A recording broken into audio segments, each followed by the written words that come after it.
और किसी कंट्री का स्कैम बताओ, कुछ चटक स्कैम हो रहा हो किसी कंट्री का। स्कैम्स भाई हर देश में अलग अलग तरह के स्कैम है, छोटे से लेके बड़े स्कैम्स सारे हैं।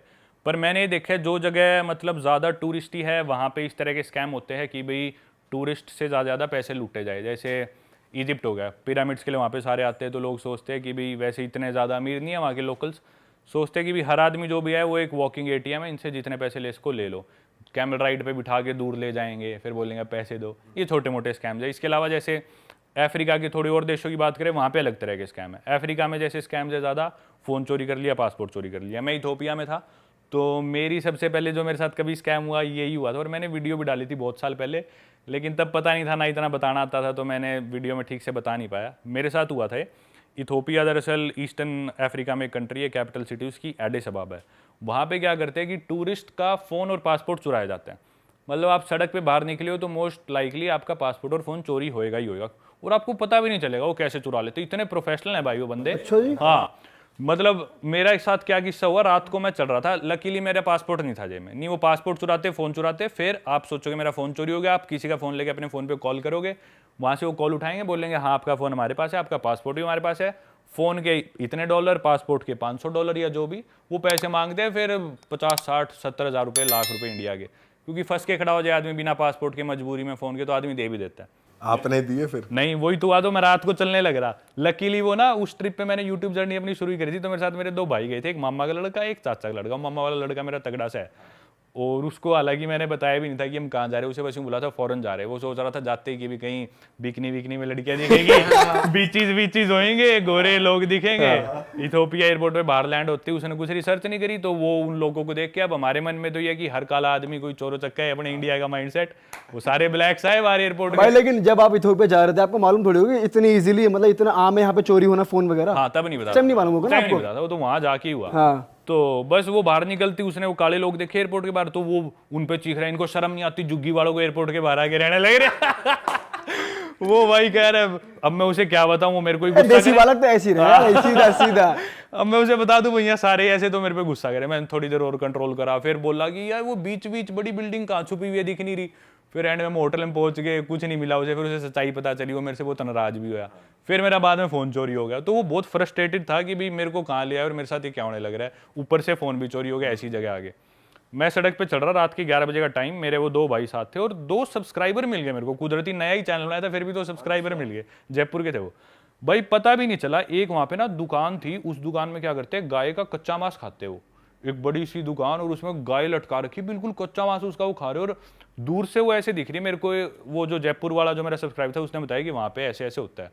तो मैंने अपना फ़ोन जेब में डाल लिया, मैं खुद ही गिनाने लगी, और मैंने सोचा इसकी तो फोटो वीडियो कुछ नहीं बनाऊंगा मैं, भाई क्या चीज़ कर रहे हैं। तो मेरी नज़र ना थोड़ा उधर से थी, भाई क्या ये इन्होंने दुकान बना रखी है, पर उसे हम इग्नोर करके फिर मैं चलने लगा। मेरे पास एक आदमी आया, एक ट्रे सी लेके, उसमें टिश्यू पेपर वगैरह थे, मेरे नज़दीक आके बोला कि भी ये चाहिए कुछ। मैंने उसे दूर से ही कर दिया, नहीं चाहिए। जहाँ तक मेरे को याद है वो मेरे से 2-3 फुट दूरी जो उसकी क्लोजेस्ट थी वो थी, और 2 सेकंड के लिए आया था। 10-15 सेकंड बाद मैंने जेब में फोन हाथ डाला तो फोन गायब, फोन ही नहीं। भाई इतना प्रोफेशनल बंदा यार, मेरे आज तक नहीं पता चला कि उसने निकाला कैसे। अकेला था वो क्या? अकेला बंदा था, और हम मेरे 2 भाई और 2 सब्सक्राइबर, हम 5 जने थे उस टाइम। अकेले की इतनी हिम्मत, रात के 11 बजे आए। वहां पे वो बोलते कि अंधेरा होए बाद सड़क पे निकलो ही मत, ये रूल है अफ्रीका का, मोस्टली कंट्रीज का। निकल रहे तो आप बेवकूफ हो। हमने सोचा हम लड़के हैं, 5 लड़के हैं, 5 जवान है, हमें कौन क्या कहेगा। आया वो अकेला ही निकाल के ले गया, पता भी नहीं चला। उसी टाइम भाई उसमें से एक के पास आईफोन था, तो फाइंड माई आईफोन में देखा भाई मेरा फ़ोन कितनी दूर है। तो हमने एक के पास गाड़ी थी जयपुर वाले के पास, उसी गाड़ी में बैठे वो लोकेशन ट्रैक करी, हम उस जगह पहुंच गए। रात को 12 साढ़े 12 बज गए। अब भाई वो जगह इतनी खतरनाक, रात को सन्नाटा, सारे दारू पिए हुए लोग, अफ्रीका वैसी सब खतरनाक इलाका। तो मेरे मामा का लड़का परेशान था, तो ना फ़ोन की लोकेशन आके वो उसमें रिंग करने का ऑप्शन होता है कि हाँ, वो फिर बीप करता है कंटिन्यूअस, करता है वो बहुत तेज। तो लोकेशन के पास आ गई और हमने सोचा बीप कर देते हैं। बीप करा, कुछ सुनाई नहीं दिया। तो एक आदमी गुजरने लग रहा था दारू पी के, तो मेरे मामा के लड़के को मैं बोला शायद इसके पास है। मैंने बस शायद ही बोला था भाई, उसने जाके पकड़ के उसको मारना शुरू कर दिया। वो पिटा भाई बहुत फुल कुछ कर दिया भाई। हाँ, उन्हीं के इलाके में। और भाई एक आदमी दारू पी रहा, उसे पीटना शुरू कर दिया उसने भाई। वहाँ भीड़ सी इकट्ठी होगी ऐसे ऐसे। फिर एक लेडी आई, उस लेडी पे हमने थोड़ा ट्रस्ट करा क्योंकि उसके हाथ में बच्चा था। हमने सोचा क्यों झूठ बोलेगी, तो ये बोली तुम्हारा फ़ोन चोरी हुआ होगा। हम बोले हाँ ना, वो इंग्लिश नहीं आती बिल्कुल भी, इशारों में जो बात हुई। तो बोली अंदर एक गली है, उस गली में जाओ, वहाँ पे रहते हैं वो जो जिन्होंने चुराया होगा। अब रात को हम गए, बिल्कुल सुनसान गलियों में घुस गए। अब उनका इलाका और मेन रोड से बहुत दूर है, हम बिल्कुल गलियों में, और हमें पता था भाई हो सकता है हम यहाँ से वापस ही ना लौट पाए, ऐसा इलाका। भाई घुसे, एक कमरा सा था, अंदर से शोर आ रहा था, तो हमने सोचा इधर जाके लोगों से पूछते हैं। उस कमरे में हम घुसे तो 8-9 लड़के, जवान लड़की, दारू पी रहे और वो स्नूकर खेल रहे, और सबके हाथ में भाई आईफोन, सैमसंग गैलेक्सी। अफ्रीका में जहाँ लोगों के पास फ़ोन ही नहीं होते, उनके पास वो फ़ोन। हम समझ गए भाई इनमें से ही कोई चोर है। हम जाके बोले भाई ऐसी ऐसी बात है, तुम में से किसी ने फ़ोन चुराया, फ़ोन दे दो। वो बोले कौन हो तुम, इधर किस तरह आ गए, तुम्हारी हिम्मत कैसी हुई आने की है। वो हम बोले हम जाएंगे नहीं, फ़ोन लेके ही जाएंगे। तो हमारी कई देर बहसबाजी सी चली। ऐसे हमने सोचा कि भी बात ज़्यादा बिगड़े ना, क्योंकि इलाका उनका, लोग भी वो ज़्यादा थे। तो पर हमने फिर भी यूँ था फ़ोन तो लेना ही लेना है, क्योंकि फ़ोन में मेरी सारी फ़ोटोज़ उस ट्रिप की, और मेरे पास फ़ोन अच्छा था, आईफोन था, तो उन भाइयों की मैंने खींच रखी, उनको भी अपनी सारा कंटेंट है उसमें जो रिकॉर्ड किया है। सारे कॉन्टैक्ट्स उसमें, ना कुछ उसमें वो कर रखा था ऑनलाइन अपलोड या बैकअप। फिर भाई एक जयपुर वाला लड़का स्मार्ट था। इथोपिया में सिर्फ एक ही कंपनी है, जैसे अपने तो एयरटेल, जियो, वोडाफोन, वहाँ पे सिर्फ इथियो टेलीकॉम कंपनी है, और आपका मोबाइल नंबर आपकी नेशनल आईडी से रजिस्टर्ड है। मतलब आपको किसी का मोबाइल नंबर पता चल गया तो आपको उसका आधार नंबर पता है। तो हर आदमी के पास एक ही नंबर होएगा, और कोई दूसरा ऑपरेटर है ही नहीं, तो एक ही नंबर होता था। तो उसने ना, जो एक आदमी उनमें से दारू पी रखी थी, उन गैंग में से बोला कि भी हमारे पास नहीं है। तो जयपुर वाला बोला 1 सेकंड में कॉल करके ट्राई कर लेता हूँ, अगर इधर नहीं बचता तो हम चले जाएंगे। वो बोला हाँ आप कॉल कर लो। तो उसने क्या करा, उसने अपने खुद के फ़ोन पे कॉल कर ली, और उसका फ़ोन वो गाड़ी में छोड़ गया था, क्योंकि पता था यहाँ लेके जाएंगे तो हमारे भी जाएंगे, तो सब छोड़ के हम गाड़ी में गए थे। तो उसने अपने नंबर पे कॉल कर ली। वो समझ गया भाई ये नंबर इसने किसका मिला है, ना कुछ फ़ोन बजा। वो समझ गया ये गड़बड़ है, ये तेज़ बन गया हमारे साथ। अब वो हमारा कुछ करते भी है तो हमारे पास उस आदमी का नंबर है, मतलब उसकी आइडेंटिटी हमारे पास है। और वहाँ पे फ़ोन चुराने का क्राइम बहुत ज़्यादा है, लेकिन उतने ही स्ट्रिक्ट लॉज भी है। अगर आप फंस गए ना तो आपकी बेल नहीं होगी, आपको जेल हो जाएगी। लेकिन फंसते नहीं है वो, क्योंकि कौन हिम्मत करता है उनकी झुग्गियों में जाके उनसे पंगे लेने की, कोई नहीं फंसता। उन्होंने सोचा भाई अब हम फंस गए, तो तब हमारा पलड़ा थोड़ा भारी हुआ।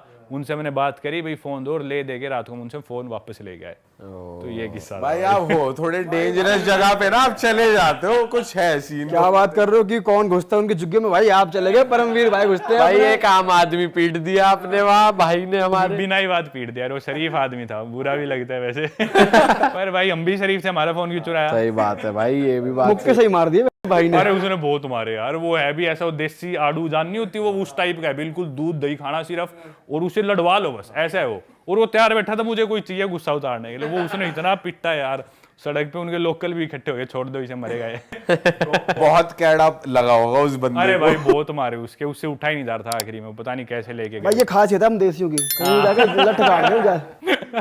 और वो उसे हिंदी में लग रहा, वो हरियाणवी में। अब मैं, वो मेरा भाई इतना देसी, मैं बोलता भाई इधर इंग्लिश नहीं बोल, इंग्लिश ही समझ में आएगी, हिंदी कौन समझेगा? बोला ये सारी समझे, काट फोन, फोन काट और वो भाई उसकी गुद्दी पकड़ रखी अफ्रीकन की, और सारी समझे, बैंड फोन काट दे, नहीं बताऊंगा भाई ये नहीं समझ रहा, इंग्लिश में बोलते समझ तो लेगा अगला, सारी समझे बैंड बेरे हमने ही निकाला शाना बनाए हो, गुना शाना बन रहे हो। और भाई उसके एक बात बोले हरियाणवी में, एक मुक्का, एक गाड़ी पे एक मुक्का भाई वो बिल्कुल सनी देओल बन रहा। भाई आपको ना भाई को किसी और ट्रिप पे भी ले जाना चाहिए। ओ भाई वो मेरे साथ पीछे पड़ा हुआ उस ट्रिप के बाद से। भाई अब कोई अच्छी जगह ले जा, तूने मेरी जिंदगी में एक ट्रिप मिलता है आम बच्चों को घर पे, उसने इतनी मन्नतें करी है, वो जाऊंगा और बोला तू ले गया अफ्रीका। और वहां आपको कंटेंट देंगे वो बढ़िया, कहीं लेके जाओगे ना, और इस बार पार्टी वाली जगह लेके जाना। अरे वाह, आपने ये वीडियो यहाँ तक देख ली भाई, तुमने हमारी मेहनत सफल कर दिया। तुम ही लोग हो असली रियल हिट। और अगर आपको बहुत मजा आ रहा है ऐसी क्लिप्स में, ऐसी वीडियोस में, तो फटाफट जाइए प्लेलिस्ट पे, बिंज वॉच कीजिए, सारी वीडियोस देख डालो और मौज काटो। That is it. हम मिलेंगे नए पॉडकास्ट में, नए क्लिप में। Till then bye bye, see you, take care, do subscribe.